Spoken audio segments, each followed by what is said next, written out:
I'm back out in my lab tonight. My 7BA tap arrived. It actually arrived yesterday, but it was my in-town day, so I didn't have a chance to do anything in the shed or in the lab. I think I mentioned this 7BA is very close to 2mm, so it's quite a small tap, and I don't actually have a tap wrench that's small enough for that, so I ended up using the pin vise. That worked fine. The housing on this is pretty easy to tap. I just took it slowly, tapped out those holes, and I've done a test fit with one of the screws there. That all works fine.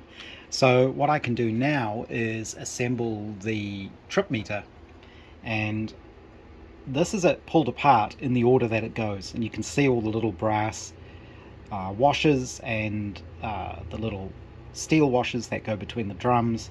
I believe this is the correct order for it to all go back together. We'll see once I put it back together and see if it actually works.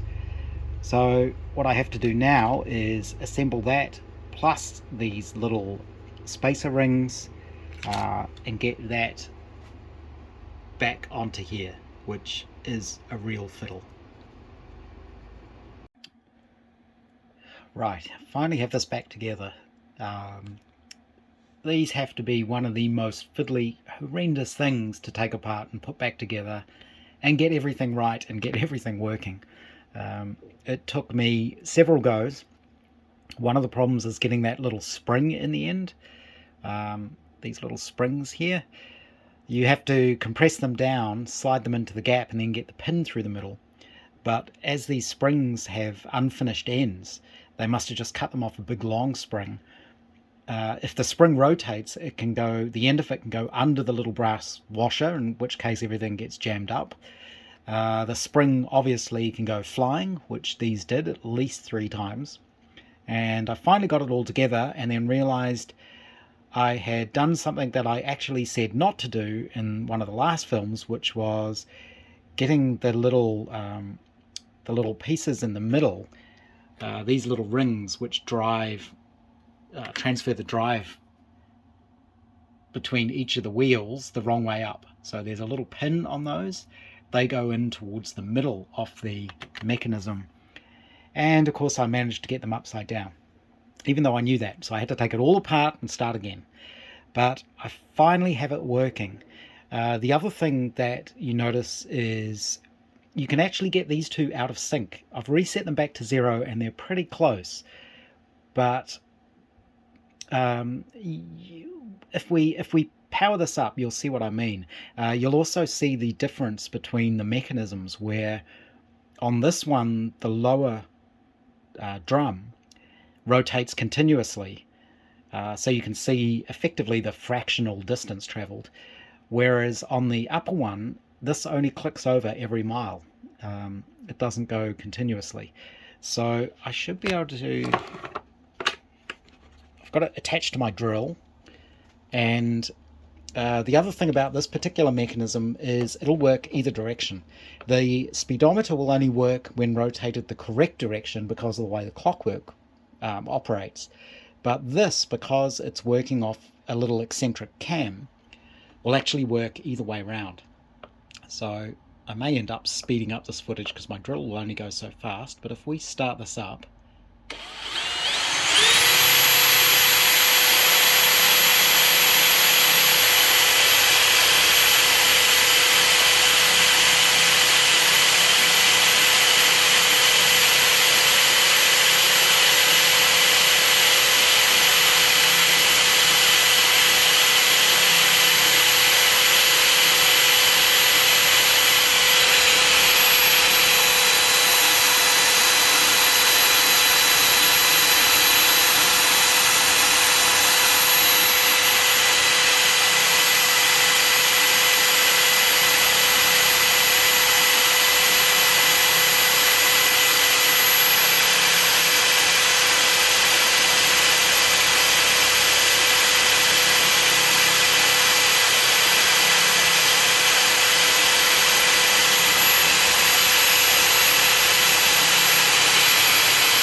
and you could actually see it's stopped working. And the reason is this, the little lever on the top there isn't engaging with the wheel properly. And there's a couple of ways you can fix this. One is you can bend the pin. That's the little stop that limits its lower travel. So I may need to bend that out so that the little eccentric can actually, the little pawl there can drop into the gear. The other thing you can do is bend it a little bit side to side so it's engaging in a unworn part of the mechanism. But that showed how it worked quite nicely. I think the bottom one is working correctly. I'm not going to test it by running through the whole range. I'm just going to assume that I've got it correct on each drum. So maybe when I'm in the car I might get to 1,000 miles and find I've got it assembled wrong, but it's going to take a little while before I get that far to figure that out. So I'm going to tweak that eccentric at the top there, the little arm that hangs off it, so that it engages. You can see at the moment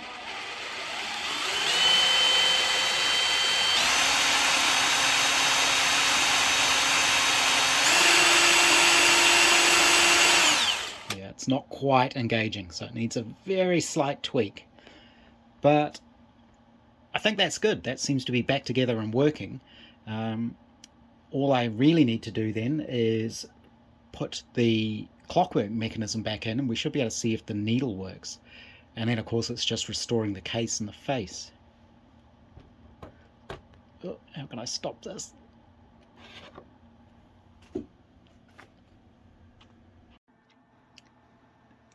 So after a lot of messing around, including having to replace the spring on the I can't see what I'm pointing at, this little arm here, because it was stretched, I had to shorten that a little bit to make sure that this engaged, and I very, very lightly filed the end of that little pawl there, just where the corner had been rounded off, and it didn't take much at all. It's very soft.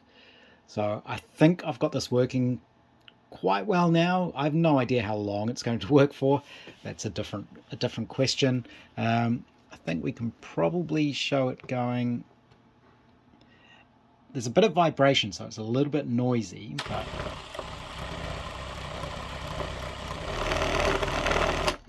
whoops.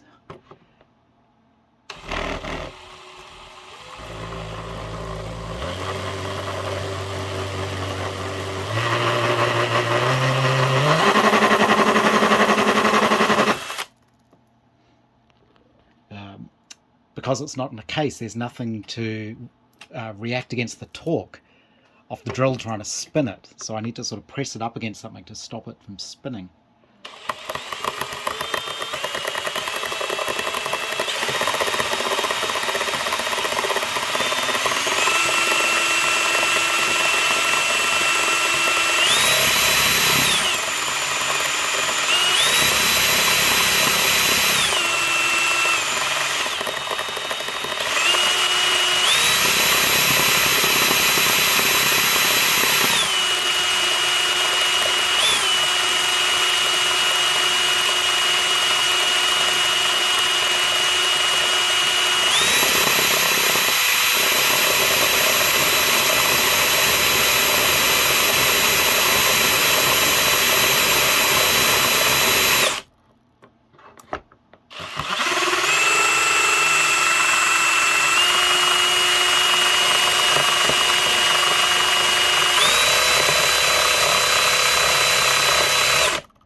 You can see how they've got a little bit out of sync because sometimes it misses steps, so it's still not 100% adjusted, I think.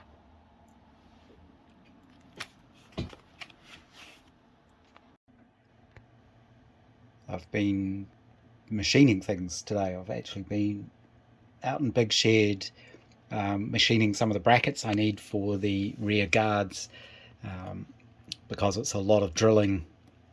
They get quite hot, so I've left them sitting to cool down a little bit. But I'm looking again at my chronometric speedometers, and this one is now working, but I don't think it's going to be usable. One of the things I mentioned before in the last film, I think, was about how these were out of sync, and then I realized it doesn't matter because the trip meter resets to 0 at any point anyway, so they don't need to be in sync, as long as the top one is actually accurately counting the miles. The two clockwork mechanisms I have, there's one here and one here, both work fine. This is my spare one because it's missing bits. It's missing a gear off the bottom, and it's missing the pin that drives the wheel that the needle is attached to. And my other mechanism, this one here, works really well as well. The problem with this one isn't the clockwork mechanism, it's that there's still too much play in the little shaft here. There's too much wear, and that makes it kind of, I guess the best way to describe it is crunchy. Maybe you can hear it, but it doesn't turn nicely because there's too much slop, and the gears can sort of bind up, so it gets stuck. So I was hoping this one didn't have so much wear that it would actually be usable, but it turns out it's not. This mechanism here has almost no wear. This is the mechanism out of the very early gauge, and you'd think maybe I can just swap the clockwork mechanism onto this base and that would work fine. I lose the trip meter, but that's okay. I'm not too worried about that. But it turns out you can't just simply swap the clockwork mechanisms because there are slight differences. So because this is the earlier mechanism, the way it does the sort of clutch between the drums is these sort of metal fingers on the bottom, and that's a single piece of springy steel that's screwed to the base. You can see the screws that hold it there and there. Those screws get in the way of the mechanism, and the earlier mechanism has that little cutout, that little filed piece there, which clears one of those screws. But if you look at the later mechanisms, they don't have that. So to fit one of these to the earlier mechanism, you would need to replicate that little notch, or else I need to swap the mechanisms around, effectively swap the bottom plate over. As far as I can tell, the rest of them are the same. The other interesting thing about this early one is it actually has a number on it. The later ones don't seem to have that. Now you might think I could just simply file that little notch into it. I can't do that without taking the whole thing apart, because you can see, if it focuses, there is a gear wheel in the way. So you can't file it because you'd have to take it apart. So if I'm taking it apart, I might as well take them both apart and swap the mechanisms over. It looks straightforward enough. I may give it a try. I'm just worried about damaging things or not being able to get it back together. Although the instructions you find online don't talk about the odometer mechanism much, but they do talk about this, and there are plenty of pictures of these taken apart. So that's one of the options, is swap that over, and then I can make this one work, which is the early gauge with the nice aluminium surround. The other thing I've looked at is I took the worst mechanism. Hopefully this all makes sense, because I know I'm getting confused. This is the one that had the most wear on the input shaft, and I've been able to take that apart. This is sort of the bits of it here. There's a tiny little pin that holds this sort of worm gear in place, and if you knock that out, you can then pull out the shaft. You can see it's got a kind of clearance in the middle. I think that's where the oil can seep into, and this just goes through the housing like that. But you can see all the play in there. So what I'm wondering now is it possible to sleeve these? I suspect it is. What I may try and do is see if any of the brass tube I have, the modeling tube, the sort of K&S tube, is the right fit for that. I think that diameter was 11/64 from memory, something like that. So it may actually fit one of those standard K&S brass modeling tube sizes, in which case maybe I can then set this up on the mill, get it as perpendicular and as centralized as possible. I'm going to have to assume that the wear on this is even, and then ream this out, or bore this out, or ream this out, and put in two little brass bushes. You can't put a piece all the way through because you need to leave the little room in the middle for the oiler. So I think what I would have to do is ream it all the way through and then push in two little brass bushes either side. Maybe that's a way to fix this. I don't actually know how these are fixed normally. I imagine that's the sort of thing you would do. But like I say, I've got nothing to lose trying it. If that works, of course, then I need to swap all the mechanism back onto this base, which is a pain in the neck. They're really fiddly to assemble, but I've done it a couple of times now and I know how it all works and goes back together. So yeah, that's where I'm up to on that. So those are the options. Bush this, or actually start taking the clockwork apart to swap over that base so I can at least get one nice working gauge on this one. The reason this one would be good is because there's no wear on this shaft at all. There's no sideways wiggle on it. It's very tight still. So those are the options there. Okay, a little bit more playing around. I don't have any brass tube that is the right size to rebush the other housing. So I had a look at taking apart one of the clockwork mechanisms, and I did go as far as taking the top plate off this, and then realized it's going to be so tricky to assemble this. I'm putting that aside as too difficult for me at the moment. Maybe if I decided to get into watchmaking or something, it would be a bit easier. So I decided to just try making the notch that I needed in one of the existing mechanisms. And I had a look through my collection of carbide burrs and things and came across this one, which is basically exactly the right shape. And I was actually able to do it without taking the mechanism apart. I then had to clean the whole thing again because it was covered in brass dust. But once I cleaned it and re-lubricated it just with my very light oil, I've put it back together. So this is my earliest mechanism,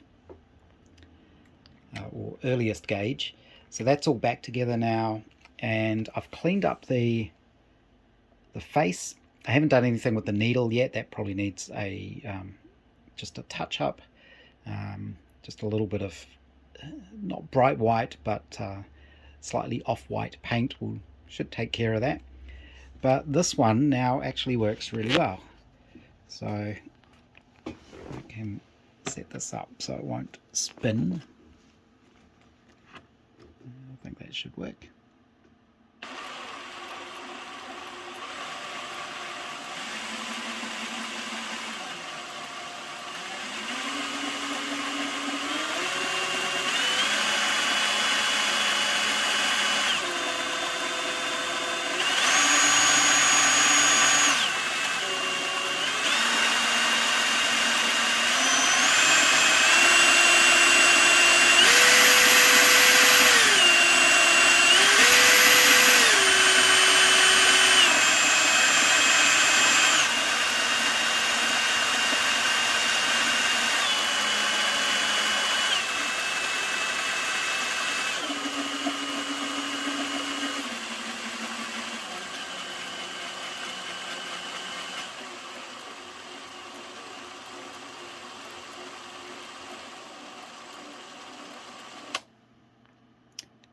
So I think I'll call that a success.